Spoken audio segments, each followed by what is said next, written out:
Business আমার, ধান্দা আমার, এলাকা আমার। গ্রুপ বড় লাগবে ব্রো। এলাকা তোমার, এলাকা আমার, সবার এলাকা।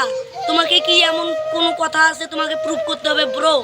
শালা পরে তোকে দেখে নেবো। যা শালা যা, তোর বসকে তুই ডেকে নিয়ে আয়।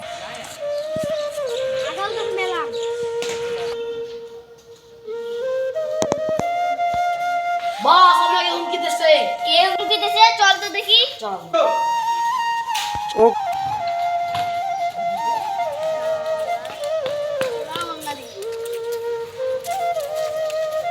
হুমকি দিছে কে? কে? বস এই হুমকি দিচ্ছে আমাকে। কি? হ্যাঁ আমি, হ্যাঁ আমি। এসব কি বলে?